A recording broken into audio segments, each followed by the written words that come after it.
So if you look at both scenarios, if he calls, he's pretty much committing his tournament life. If he folds, he can get away with it relatively cheap, and we've sort of picked up a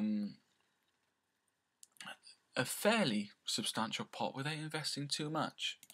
He opts to fold, and we pick up 6k there relatively easily from the big blind with ace high. Now I just want to go back to this situation and just point out another aspect to my play here. I mean, this raise reduces Donkey King's options here really. I mean, if I raised it a little less, maybe double his bet, made it 2k, he's got the option of 3-bet shoving on a bluff. And obviously I'm going to be getting away from most hands there. But this raise here, he can't really 3-bet shove on a bluff here because he knows I'm calling. He knows I'm calling with most hands because it looks like I'm committing myself to the pot. So if he does come over the top with his hand, he needs to have a hand. He can't do it with a bluff. And that's the beauty of this raise, because we're getting more than 2-1 I think if he shoves here. So we're calling most hands. Bet sizes are really important in tournament poker, so really think about why you're making a bet, why you're making that particular bet size, and how your opponent's going to react to that move. Okay, so blinds are getting really interesting now. They're 200, 400, no ante yet, but there's still 600 in the pot pre-flop. We're one of the chip leaders at the table at this stage in the tournament, and we pick up pocket eights on the button. I like picking up a good hand on the button because, you know, you can play it strong, you've got position no matter who's playing in the pot. So it's a really fortunate position to be in at the table. So it's folded around to Bob, who decides to make it 1200 to go, which is the standard 3 times big blind raise. Now, there could be argument for calling here. I get to play the pot in position, and it just increases the value of my hand, in my opinion. So I can play it a lot stronger and represent a bigger hand, knowing that I'm in position on every street going to the flop. So I decide to put in a raise of 4,000 here.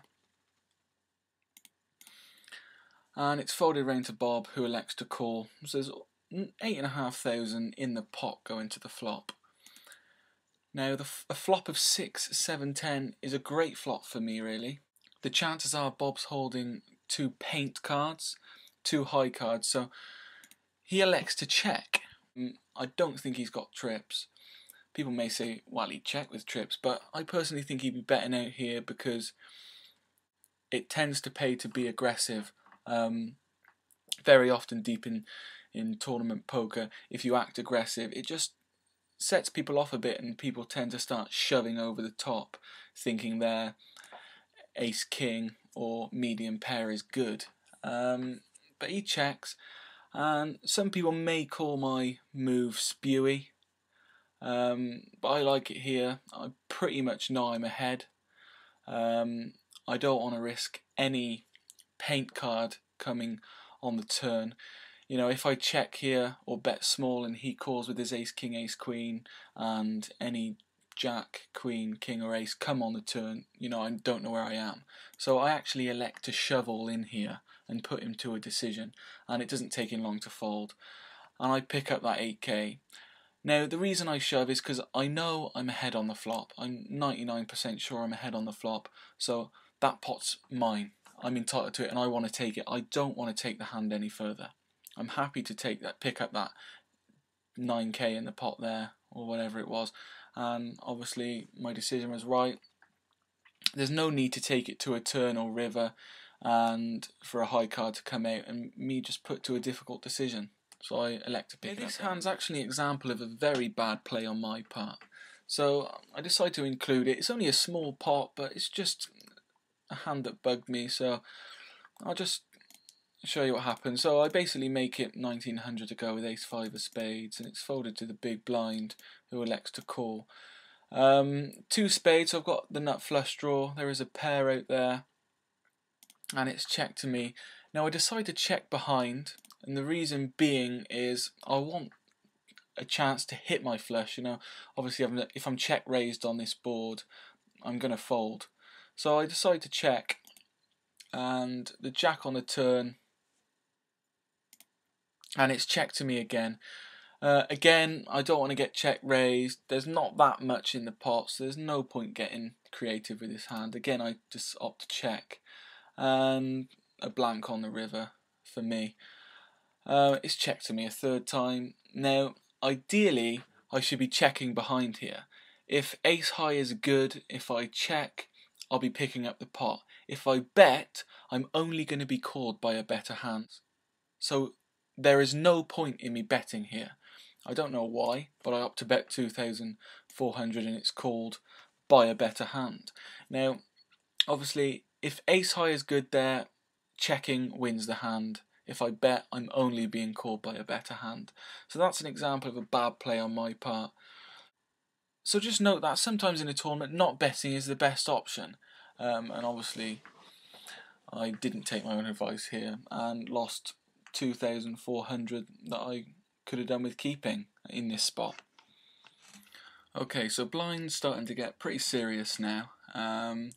There's over 2,000 in the pot pre-flop. I pick up pocket tens here, and it's folded round to me, and I make it 3,600. So again, standard 3 times the big blind raise. It's folded to Galton, who makes it 6,500, and it's folded back round to me.